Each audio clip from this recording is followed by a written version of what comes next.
금일 신규 확진자는 26만 6,135명, 지금까지 총 누적 확진자 수는 1,426만 7,401명입니다.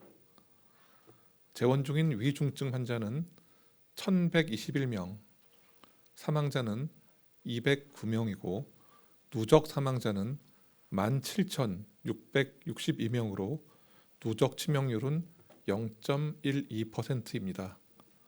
돌아가신 분들의 명복과 환자분들의 빠른 쾌유를 빌며 정례 브리핑 시작하겠습니다. 우선 주간 발생 동향과 위험도 평가 결과를 말씀드리겠습니다. 3월 4주 국내 발생 확진자 수는 약 214만 명으로 하루 평균 30만 6천여 명이 발생하여 전주 대비해서 12.9% 감소하였습니다. 감염 재생산 지수는 전주의 1.01에서 0.91로 감소하여 11주 만에 1 미만이 되었습니다. 모든 연령대에서 발생률이 다소 감소하였습니다.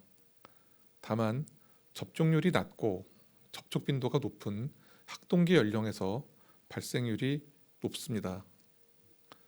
0에서 9에서는 인구 10만 명당 발생률이 1,015명으로 연령군 중에서는 가장 발생률이 높습니다. 건강 위험이 큰 60대 이상 연령은 다른 연령대 분들보다는 발생률은 낮은 편이지만 지난주에는 전체 확진자의 19.2% 41만여 명이 확진되었습니다.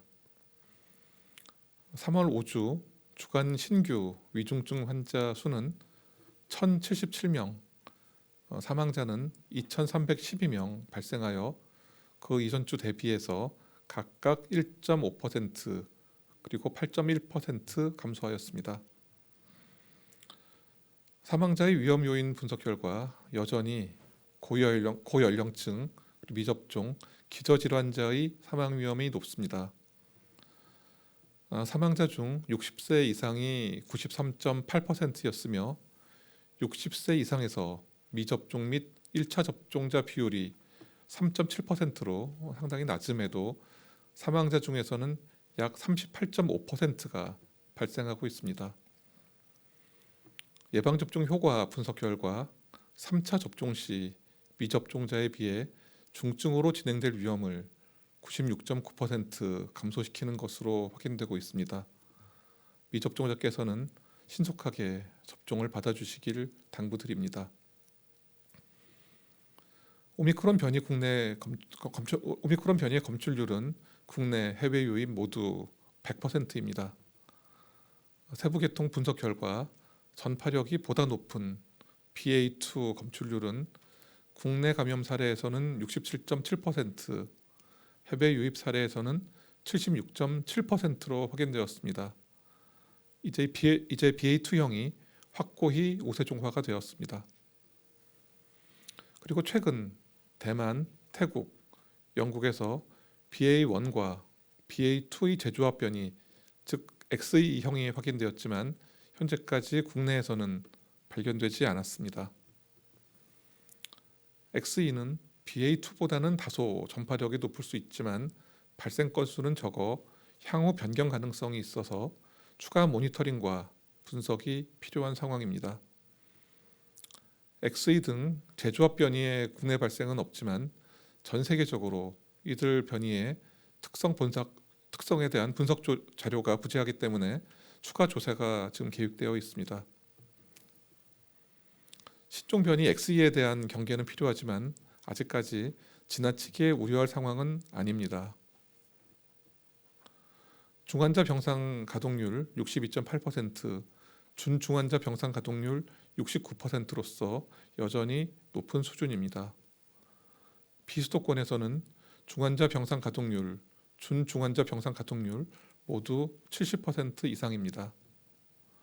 병원급 의료기관은 3월 30일, 의원급 의료기관은 4월 4일부터 외래진료센터 참여 신청을 통해서 코로나19 대면 진료가 가능하도록 확충 중입니다. 오늘 기준으로 대면 진료가 가능한 외래진료센터는 2,534개소까지 증가하였습니다. 3월 5주 주간 위험도는 전국, 수도권, 비수도권 모두 매우 높음으로 평가되었으며 의료 대응 부담 역시 아직은 높은 수준입니다. 일상회복지원위원회 방역의료분과에서는 다음과 같은 의견을 제시하여 알려드립니다. 해외 일부 국가에서 제조업 변이 XE가 출현하였습니다. 주의 깊은 관찰이 필요합니다. 추가 접종, 정기 접종 등 향후 코로나19 예방접종 계획 수립이 필요하고 사망자 수, 위중증 환자 수 감소를 위해 요양병원, 요양원을 관리하며 치료제의 적극적인 사용이 필요합니다. 아울러 일반 의료 체계로의 전환 및 자원의 효율적 운영을 위한 방역 전략 검토의 필요성이 있습니다. 정부는 영유아, 어린이 확진자 감소와 위중증 사망 발생을 최소화하는 데 의료 대응을 집중하고 있습니다. 어린이집, 유치원, 학교에서 선제 검사를 철저히 하여 급성기 이행과 사망을 예방하고 특히 고위험군 기저질환 동반 어린이 대상 예방 접종이 원활하게 이루어질 수 있도록 학교, 사업장 및 부모 대상으로 교육과 홍보를 계속할 예정입니다. 요양병원 시설 등에서 중증으로 입원되는 경우 병상 배정반 한 라인을 통해서 전담 병상으로 신속히 전원 치료하고 감염 취약시설 내 확진자 집단 발생 시 보건소 현장 대응팀이 신속한 조치와 모니터링을 지속합니다. 60세 이상 고위험군 등은 보건소 PCR 검사 후 재택치료와 신속히 연계하고 병의원 방문자는 전문가용 RAT 검사 후에 즉시 먹는 치료제를 처방하도록 집중 안내하고 있습니다. 다음으로는 코로나19 먹는 치료제 활용 확대 관련 말씀드리겠습니다. 먹는 치료제 수급이 원활해짐에 따라 고위험군의 중증화 및 사망 최소화를 위해 활용을 확대합니다. 우선 요양병원, 시설, 정신병원 확진자에 대한 먹는 치료제 적시 공급을 위해서 보건소에 치료제를 선 공급하고 4월 6일부터 활용하도록 합니다. 둘째, 사전 지정된 요양시설 담당 집중관리 의료기관 963개소에 대해서 치료제 임상정보와 공급 절차 안내 등 임상교육과 정보 제공을 강화합니다. 셋째, 내과 계열 전문의가 있는 의료기관으로서 외래진료센터를 신청한 의료기관은 먹는 치료제 처방이 가능합니다. 넷째, 병원급 의료기관 1397개소에서도 4월 4일부터 입원 환자 대상으로 먹는 치료제 원예 처방이 가능합니다. 다섯째, 정신병원에서는 담당 약국을 통한 원예 처방 외에도 요양병원과 동일하게 보건소와 공급 거점 병원 등의 먹는 치료제 물량을 활용해서 4월 6일부터 원내 처방이 가능합니다. 여섯 번째는 과거 병력 파악이 쉽지 않은 재택치료 면역 저하자에 대해서 상급 종합병원과 종합병원에서 예외적으로 4월 4일부터 먹는 치료제 처방이 가능합니다. 코로나19 유행이 정점을 지나서 완만한 하강 국면입니다.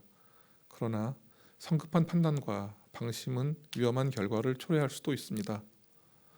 특히 오미크론 변이의 중증화 및 사망 위험이 상대적으로 낮은 것은 사실이지만 고위험군은 상대적으로 더 큰 위험에 노출되어 있으므로 각별한 주의가 필요합니다. 고위험군이란 고연령 그리고 기저질환이 있는 경우입니다.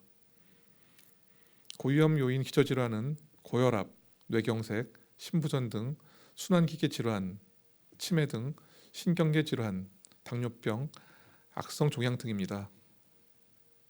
예방접종은 여전히 코로나19에 대한 가장 강력한 대응 수단입니다. 5에서 11세 소아의 경우라도 기저질환이 있는 경우라면 소아 기초접종에 적극적으로 동참하여 주시기를 권고드립니다. 또한 임상 증상이 있으시면 즉시 가까운 지정 동네 병의원을 방문하여 신속한 검사와 적절한 치료를 받으시기를 당부드립니다.